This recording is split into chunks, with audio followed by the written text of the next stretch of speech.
నమస్కారం నాగార్జున గారు. నమస్తే అంజీ గారు. పల్నాడులో జరిగిన సంఘటనకి జగన్మోహన్ రెడ్డి గారు పరామర్శించడానికి వెళ్ళారా? లేకపోతే రాజకీయాలు మాట్లాడటానికి వెళ్ళారండి? దాని మీద చాలా విమర్శలు వస్తున్నాయి. అవునవును. ఉమ్, అంటే మనం గతంలో కూడా అనుకున్నట్టుగా అనుకోని ఓటమి ఎదురైనప్పుడు నాయకుడు అనేటువంటి వాడు నిబ్బరంగా ఉండాలండి. కానీ జగన్మోహన్ రెడ్డి గారిలో ఆ నిబ్బరం అనేటువంటిది కనపడకుండా ఫ్రస్ట్రేషన్ కనపడుతుంది. ఎంత తొందరగా చంద్రబాబు నాయుడు గారిని విమర్శించడానికి అవకాశం దొరుకుద్దా, దాన్ని పట్టుకొని ఆయన ఎంత తొందరగా ఆయన దింపేసేసి నేను ఆ కుర్చీలో ఎక్కి కూర్చోవాలనేటువంటి ఆతృత కనపడుతుంది తప్పితే మరేమి అనిపించట్లేదు. నిజం మాట్లాడాలంటే కార్యకర్తల పట్ల అంత మీకు అభిమానం, కన్సర్న్ ఉంటే ఎలక్షన్ రిజల్ట్స్ వచ్చిన మరుసటి రోజు నుంచి మీ వాళ్ళ మీద అనేక మంది మీద దాడులు జరిగినాయి. సరే 5 సంవత్సరాల నిర్బంధాన్ని ఎదుర్కొని పలు కేసులు, హత్యలు చేసినటువంటి తెలుగుదేశం శ్రేణులు ఒక్కసారిగా చంద్రబాబు నాయుడు గారు ప్రమాణ స్వీకారం చేసే ఆ కొద్ది గ్యాప్లోనే అనేక చోట్ల దాడి చేశారు, మనం చూసాం. అయితే ఆ దాడిలో ఎక్కడా కూడా ప్రాణ నష్టం జరగలేదు. ఈవెన్ ఆస్తి నష్టం కూడా 1-2 చోట్ల తప్పితే పెద్దగా ఎక్కడా జరగలేదు. మరి మీ వాళ్ళకి దెబ్బలు తగిలిని ఆ రోజున తలకాయలు పగిలిన వాళ్ళు ఉన్నారు. వాళ్ళని ఎవరిని ఎందుకు పరామర్శించలేదు? అంటే మీరు కదిలి పరామర్శకు వెళ్ళాలి అంటే ఒక మర్డర్ అయితేనో, లేకపోతే ఒక క్రిమినల్ని తీసుకెళ్ళి జైల్లో పెడితేనో, అంతే కదా. ఇప్పుడు ఎలక్షన్ రిజల్ట్స్ వచ్చిన దగ్గర నుంచి 2 సార్లే మనం జగన్మోహన్ రెడ్డి గారు బయటికి రావడం చూసాం. ఒకటి పిన్నెల్లి రామకృష్ణారెడ్డి గారిని పరామర్శించడానికి నెల్లూరు వెళ్ళినప్పుడు, రెండోది ఇవాళ ఈ సంఘటనకి వినుకొండ వెళ్ళటం. ఈ 2 సందర్భాల్లో ఆయన ప్రవర్తించినటువంటి తీరు ఏదైతే ఉందో ఇవాళ అదే చర్చనీయాంశం అవుతుంది. నెల్లూరు దగ్గరికి వెళ్ళి ఈయన ఏం చేశాడు? పరామర్శించడం సంగతి దేవుడు ఎరుగు. అసలు మావాడే ఈవీఎం పగలగొట్టాడు అని నిర్ధారించి వచ్చాడు. అవును. అప్పటి వరకు అంబటి రాంబాబు లాంటి వాళ్ళందరూ ఏం చెప్తున్నారు? అది ఫేక్ వీడియో, మార్ఫింగ్ వీడియో, రామరామ అసలు అడికి మా ఆవిడకి ఏ పాపం తెలియదని అప్పుడు దాకా ఆర్గ్యూ చేసుకుంటూ వచ్చారు. ఈయన వెళ్ళి రాగానే ఏం చేశాడు? అవును, పగలగొట్టక ఏం చేస్తారు, అక్కడ మాకు అనుకూలంగా జరగట్లేదు, అనుకూలంగా జరిగితే ఎందుకు పగలగొడతారు, అనుకూలంగా జరగలేదు కాబట్టే కదా పగలగొట్టారని నెత్తిన బండేసి వచ్చాడు. పైకి అనకపోయినా నాయకులందరూ లోపల ఏడ్చి ఉంటారు, ఎందుకు వచ్చాడరా నాయన, వచ్చి మనల్ని కన్ఫర్మ్ చేసి వెళ్ళాడు. అక్కడ కూడా విలేకరులకి ఏమాత్రం ప్రశ్నలు అడిగేటువంటి అవకాశం ఇవ్వకుండా తను చెప్పాల్సింది గబగబా చెప్పేసి ఎవరో ప్రశ్న అడగబోయే లోపల పేపర్లు చూపించి వెళ్ళిపోయాడు. అయిపోయింది ఇక్కడతోటి సమాప్తం. ఎందుకంటే స్క్రిప్ట్ అక్కడితోటి అయిపోయింది.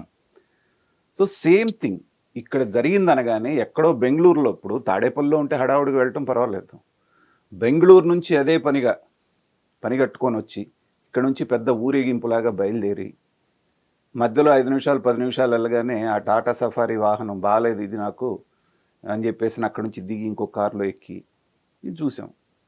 దాని మీద కూడా ఎందుకు విమర్శలు వస్తున్నాయంటే చంద్రబాబు నాయుడు గారు అధికారంలో ఉన్న, ప్రతిపక్షంలో ఉన్న అదే బుల్లెట్ ప్రూఫ్ కారు వాడారు. మీకు తెలుసు కదా, సిల్వర్ కలర్ టాటా సఫారీ. అవును. ఏ రోజు అంత వయసు ఉన్నాయన ఏ రోజు కంప్లైంట్ చేయలేదుగా, నాకు ఇది బాగాలేదు కానీ లేకపోతే ఇంకోటి కానీ.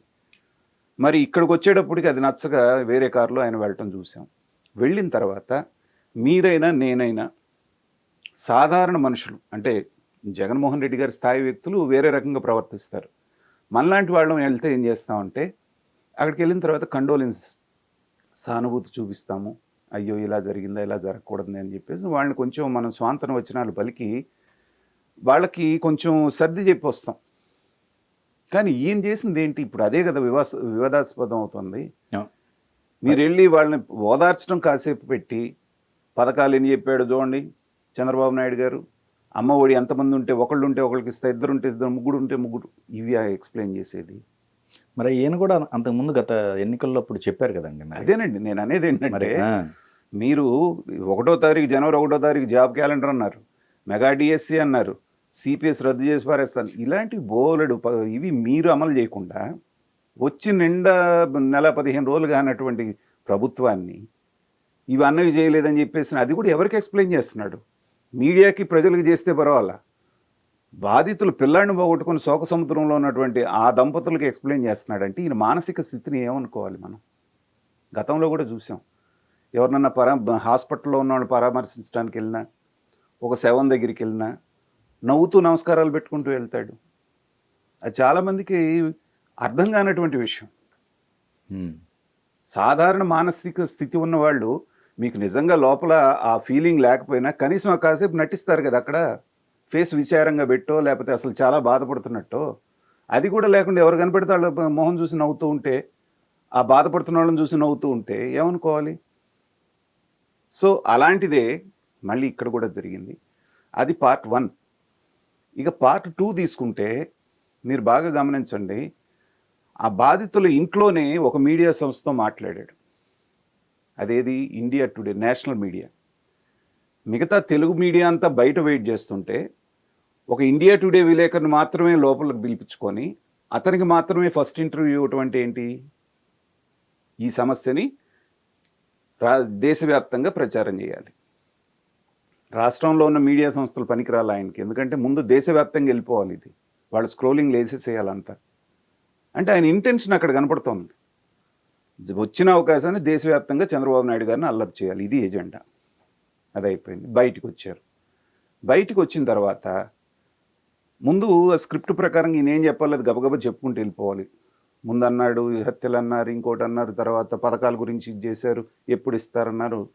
ఫ్లోలో వెళ్ళిపోతూ ఉంటే ఆంధ్రజ్యోతి విలేకరు అనుకుంటాను ఏదో ప్రశ్న అయిపోతే, ఏమయ్యా ఏంటిది నా ఫ్లో బాద్ది, నువ్వు ఎంత ఆంధ్రజ్యోతి విలేకరు అయితే మాత్రం మధ్యలో అడగొచ్చా అని అతని మీద కసురుకున్నాడు.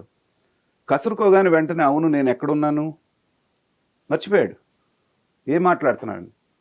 పక్కనున్న అంబటి రాంబాబు ఇంకోళ్ళు ఎవరో అందిస్తే మళ్ళీ కంటిన్యూ చేశాడు. చేసి మళ్ళీ అంతే నెల్లూరులో లాగానే అయిపోయింది, పేపర్లు చూపించారు, వెళ్ళిపోయారు. దీన్ని పరామర్శ అంటారా? వచ్చిన ప్రతిసారి వైసీపీకి ఉన్నటువంటి వాల్యూ అసలే పడిపోయి 11 స్థానాలకు వచ్చారు.